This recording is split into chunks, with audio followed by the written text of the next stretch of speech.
Some samples are just iconic, but what is it that separates them from all of the rest? In this video, we're going to break down some of the most legendary samples of all time.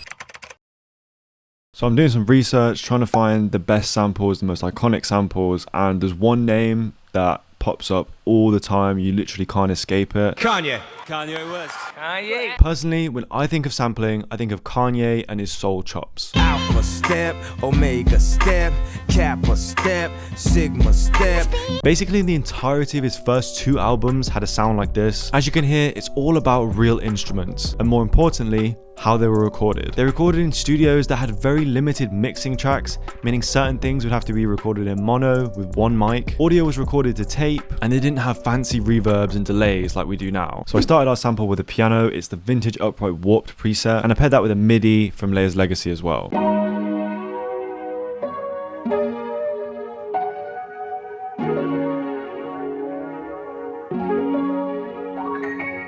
And that's processed with a room reverb to give us the feeling of it being recorded in a small vintage studio. Next, I added an acoustic bass using a one-shot. In this 70s soul music, a lot of the bass lines were used as melodies as well. So make sure to add these little extra notes, these runs, glides, stuff like that.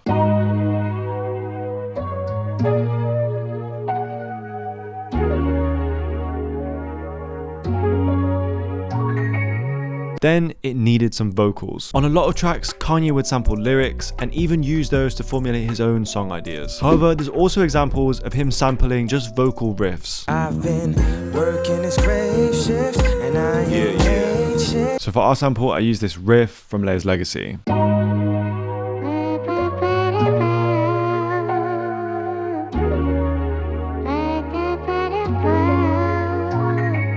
And to finish things off, I added all these string accents and phrases. I've also made sure to pan them to different sides to give a wide feeling.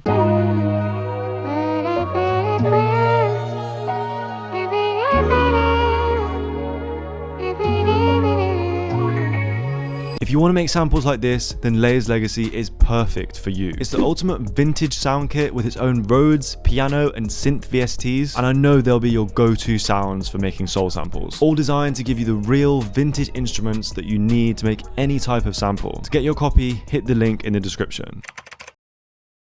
Now we have our sample, it's time to chop and flip it. We're looking at the history of sampling here, and there's one man who even Kanye has admitted is a huge inspiration. You know, we gotta make music, and we think like if Dilla was alive, would he like this? Like I have to work on behalf of Dilla. When doing my research, I came across an important piece of information from this video. They highlight the misconception that Dilla simply didn't quantize anything. That's not true. He actually used different levels of quantization to get those unique bounces that he's known for. Listen to this Dilla track as an example.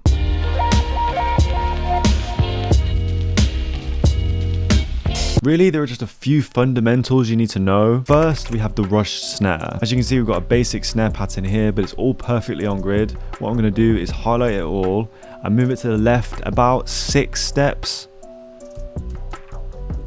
And number 2, we've got the swung hi-hats. So basically the opposite of the snare, we want to push this back and we want to do it quite a lot as well. And this goes back to what I was saying earlier about the quantization. These hi-hat notes are perfectly quantized. However, pushing them back with a swing and then having the snare hit a bit early is going to give you a really unique bounce. And then we just added in a simple open hat and kick, which can stay pretty much on the grid.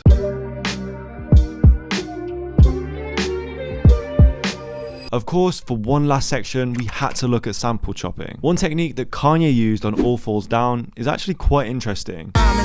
She's so self-conscious, she has no idea what she's doing in college. It's his use of space. He chopped the sample around the drums to create new bounce. So I did the same thing with our sample.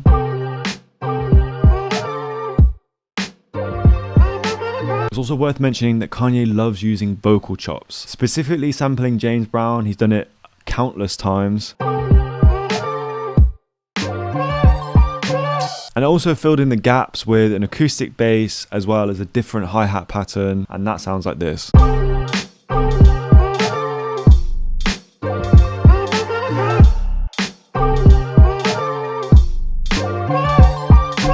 Okay, so we've looked at Kanye's legendary sample flips, but sampling has changed so much since then, and there's one artist at the forefront of it.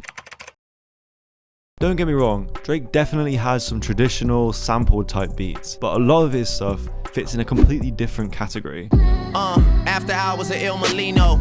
A Soto just talking women and vino. The first thing I notice is the simplicity. A lot of Kanye and Dilla's beats involve meticulous chopping of lots of different elements. Drake's approach is to have one or two key elements to grab your ear. Of course, on Pound Cake, it's the vocals. Let's take a listen to the original sample.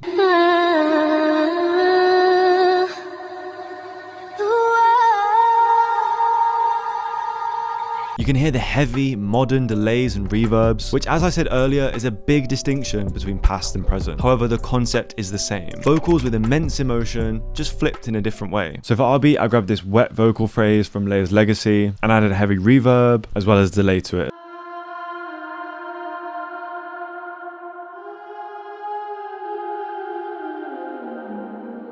Then we need to add some chords underneath. Obviously, he likes to use quite ambient sounds, so I've opened up Retro Roads, the Room preset.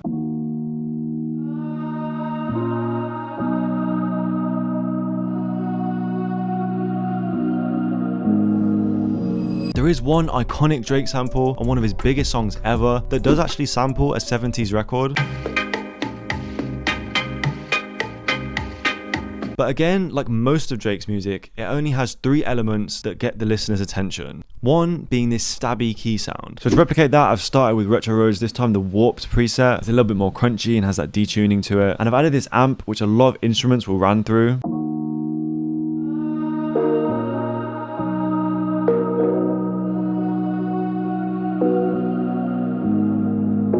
And of course, Hotline Bling has that legendary percussion loop, but I've just added a bunch of perks from Layers Legacy vintage drum kit, and it just has a simple room reverb as well as a compressor to bring them all together.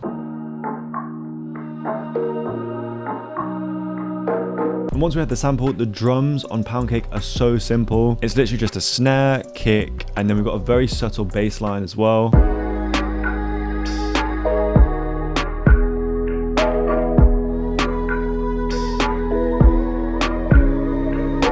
Finally, I wanted to look at something a little different. How Kanye's genius mind can take a sample and make something completely new. Someday we gon' set it off. The sample is actually taken from this song.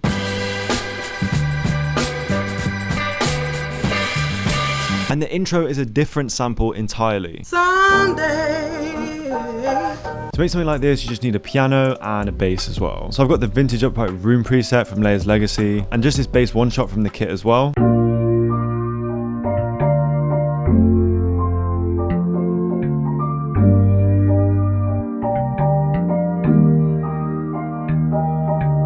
Using high notes to create inversions of the chords is a great way to add melody and rhythm. All the piano players from the bands that made the original sample would never just play a simple one chord per bar progression. Also, it's in a major scale, something Kanye has always liked using. It gives that hopeful, melodic feeling. After that, I just added another vocal phrase from Layers Legacy, and that's processed with a room reverb, again to give it that vintage, washed out kind of sound.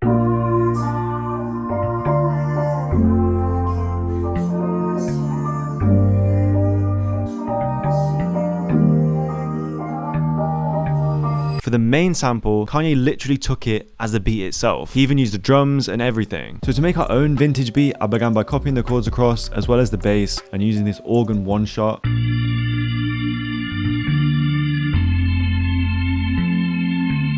Next, I recorded in some guitar and used a really distorted amp preset.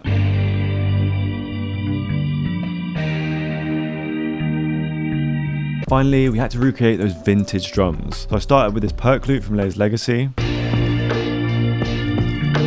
Then I added two hats and a snare.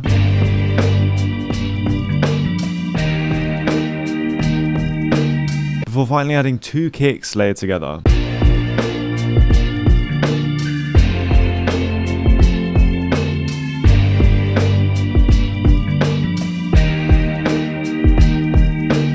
Okay, so what have we learned in this video? Classic soul samples have that vintage sound because of the limitations musicians had at that time period. If you want to make something similar, use those limitations to your advantage. Modern sampling, like how Drake does it, is much more simplistic. It's less about layering and more about finding 2 or 3 key elements that really grab the listener's attention. If you want to get more outside the box with some alternative type sampling, try combining 2 completely different samples, using a different scale than you usually would, and see what works.